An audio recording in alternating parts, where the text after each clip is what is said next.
Is it hyperbolic to say that the Game Boy changed the world?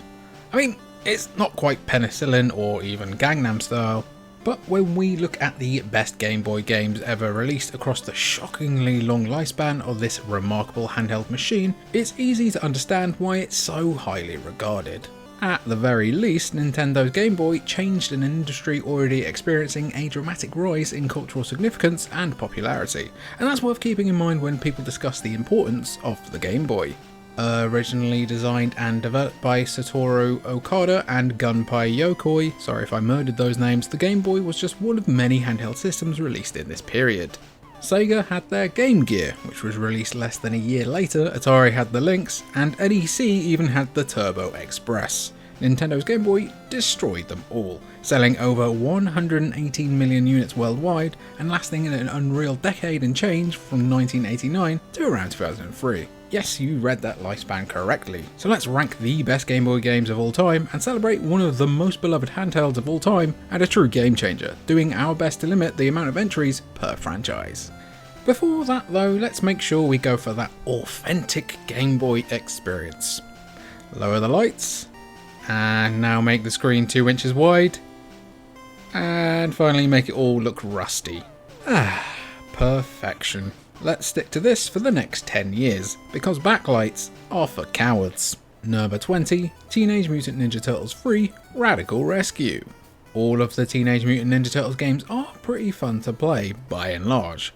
However, it was Teenage Mutant Ninja Turtles 3 Radical Rescue where the series took some interesting chances and produced one of the best TMNT games ever.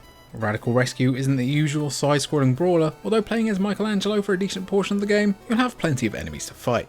Instead, Radical Rescue is more of a Metroidvania kind of thing. Tasked with rescuing the rest of your fellow turtles, you'll spend most of the game moving back and forth between an elaborate fortress to first rescue your friends, which is indeed quite radical, and then take down Cyber Shredder once and for all. Radical Rescue is simple, with a surprising layer of gameplay depth that makes a fun game something special. Number 19, Dr. Mario. Dr. Mario made for a pretty darn good NES game, so it was inevitable that there would also be a Game Boy release, given the success of Tetris being still very fresh in everyone's mind in 1990. Unfortunately, Dr. Mario relies rather heavily on matching up colours of the pills you're responsible for dispensing into bottles. Is this a problem for the black and white Game Boy though? While it can be, Dr. Mario for the Game Boy is actually quite enjoyable, overcoming its limitations to be one of the best Game Boy games ever. At worst, you'll need to adjust to understanding the different shades of the pills you need to organise, which is easier to commit to memory than you might think, and Dr. Mario remains compulsory in any console form. Dr. Mario is fun and simple to pick up no matter what, even all these decades later.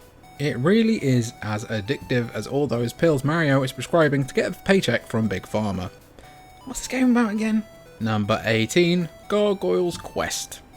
A bizarre spin-off from Capcom's iconic Ghosts and Goblins, Gargoyle's Quest lets you play as perennial stock monster Firebrand. Giving this monster the opportunity to be the hero for a change was a cute idea in 1990 and is still fun now. There's thankfully a lot more to this top-down / side-scrolling platformer hybrid than just a clever premise. Gargoyle's Quest is one of the most surprising experiences to be found anywhere on the original Game Boy.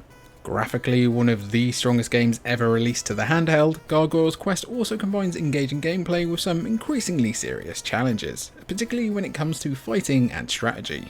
The music is catchy as hell, and Gargoyle's Quest also employs quite a lot of RPG elements to give you one of the deeper Game Boy offerings out there. Is it as good though, here's a question, as Gargoyles on the Genesis or Mega Drive to the true believers out there? We'll let you be the judges of that one. Number 17, Bionic Commando. An early adopter of the Game Boy, Capcom found a great deal of success with the system almost right from the word go.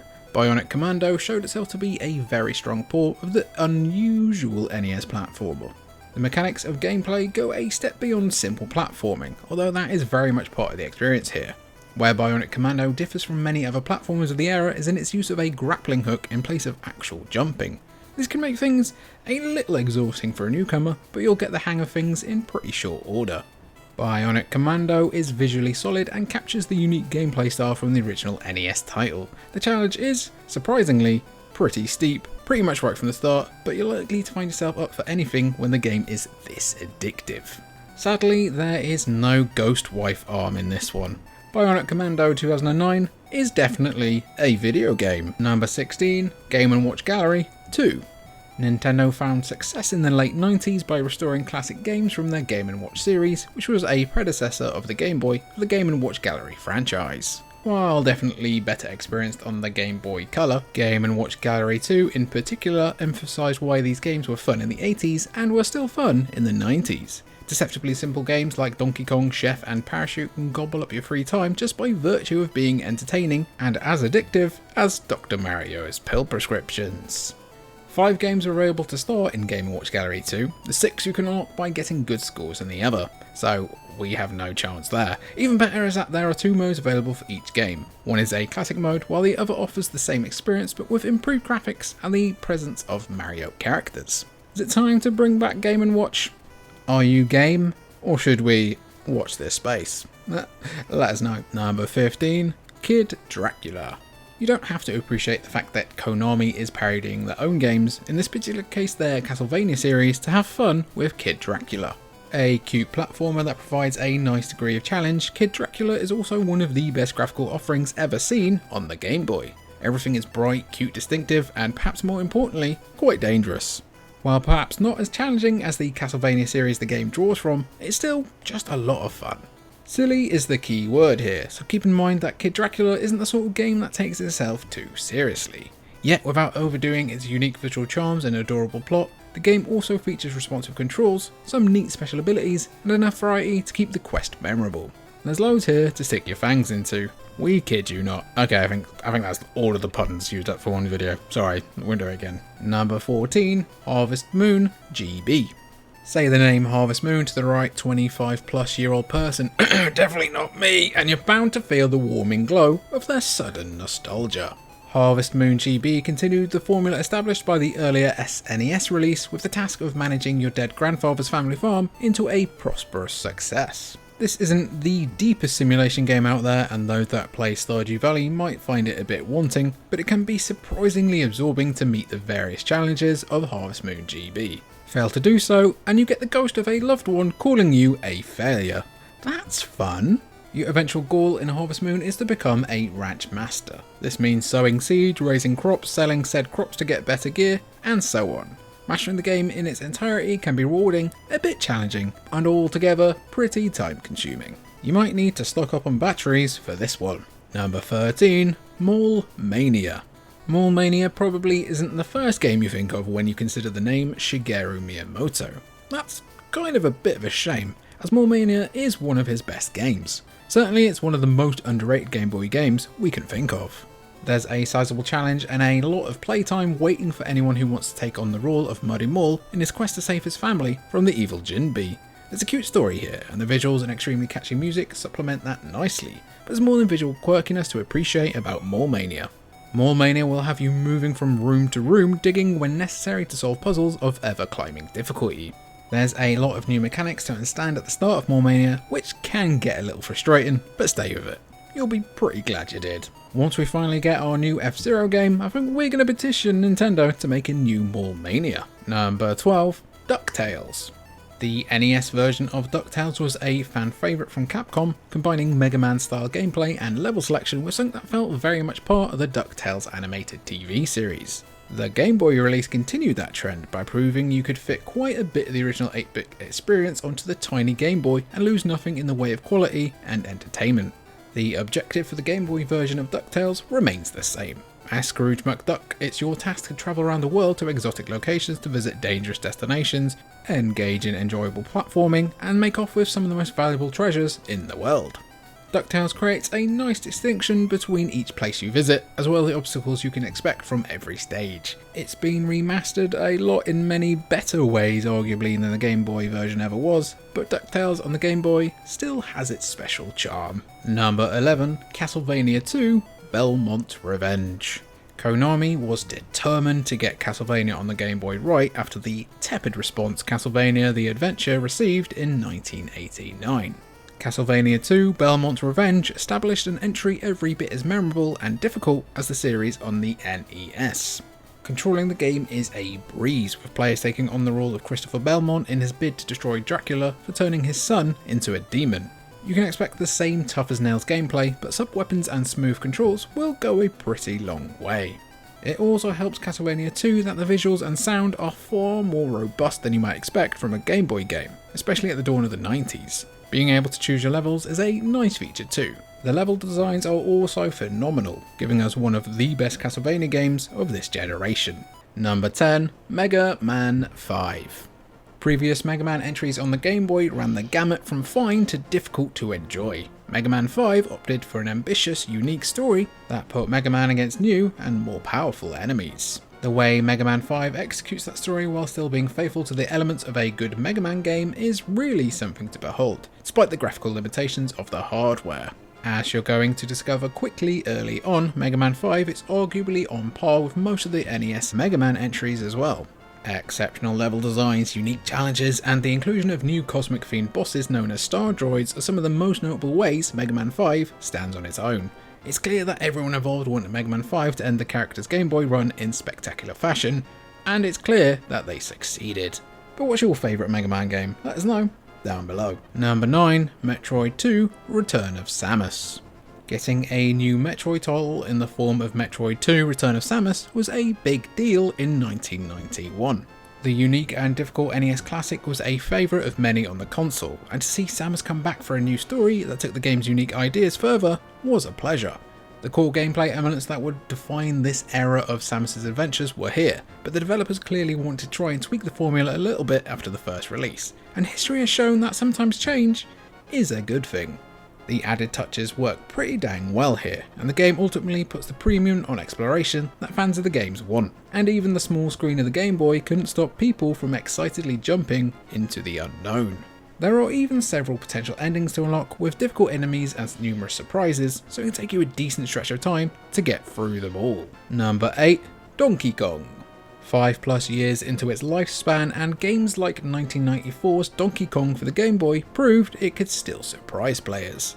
Not only does the sequel to the arcade classic Donkey Kong celebrate everything people loved about this game, but it also found plenty of power inside the Game Boy to add a few neat touches of its own. As you play through the first few stages of Donkey Kong, everything is gonna feel pretty familiar. These are the same stages you've probably played a million times before, playing as Mario in his efforts to rescue Pauline from Donkey Kong. By the way, a Pauline based rhythm game on the Nintendo Switch is an idea that Nintendo can have for free. However, soon the game shifts to a new and bigger world. 10 stages and 90+ levels? I'm gonna keep that in. 10 stages and 90+ levels await you in Donkey Kong on the original Game Boy, and the whole thing is just pure fun from beginning to end. Just go bananas. Steal the Declaration of Independence. Why not? Who's gonna stop you? Number 7, Kirby's Dream Land 2. It took about 3 years for Kirby to get a sequel to Kirby's Dream Land. The wait in the form of Kirby's Dream Land 2 was well worth everyone's time, with Kirby having more personality and definition as a character. But yeah, he's still not exactly like Kratos, don't get us wrong here of course. The game kept the visuals and music fairly consistent, but this game does look considerably more polished and varied than its predecessor. Kirby's expected abilities are here, which includes having a bigger gob than a War Thunder player who works in the military, but Dream Land 2 also gets interesting by allowing Kirby to team up with the animals he rescues. This creates new opportunities to explore the world around you, which you'll want to do if you're serious about unlocking the best possible ending.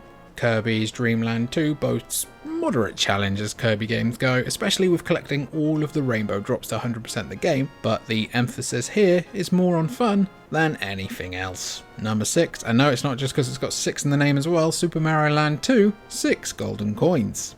Mario fans got another relatively strange, extremely playable Game Boy exclusive with Super Mario Land 2, 6 golden coins. While it looks a bit more like a traditional Mario title than the previous entry, 6 golden coins still sends the plumber on a surreal platforming journey to stop the fiendish Wario. The developers looked to create something that would be visually interesting and put Mario in situations impressively distinct from his NES and SNES adventures. Overall, as you can tell from its placement here, the results offer one of the best Game Boy games ever made. The challenge for Super Mario Land 2, 6 golden coins, is also improved from the first Super Mario Land. The worlds you have to explore feel bigger too, This is another Game Boy game that really pushed the limits of the hardware, and Super Mario Land 2 is still a sterling Mario release, even so many Mario games later. Number 5, the Final Fantasy Legend. It's interesting and very confusing to note that Final Fantasy Legend, the first of 3 titles on the Game Boy in this series, is not actually a Final Fantasy game. It belongs in the Saga Frontier series, another long-running RPG franchise from the legendary company Square. It is also, however, not to be confused with Final Fantasy Adventure on the Game Boy, which is also the first game in the Mana series and was called Mystic Quest in Europe, but is not the same Mystic Quest as the one in the US. Yep, all makes perfect sense. However, while this is all pretty interesting, it doesn't really make a difference to how much fun the Final Fantasy Legend proves to be. The action RPG elements make for quick, lively gameplay that will likely appeal to Pokemon fans, as that game was clearly influenced by this absolute classic. More on that one soon. At the same time, Final Fantasy Legend also has the sort of RPG elements Square Enix continues to utilise in many of their games. There's a class system, the need to level up your characters, gripping turn-based battles, the whole lot. The other two in the Final Fantasy Legend series are well worth seeking out on their own, but make sure that you bring your credit card. Number 4, Pokemon Red and Blue. Told you it was going to be pretty soon.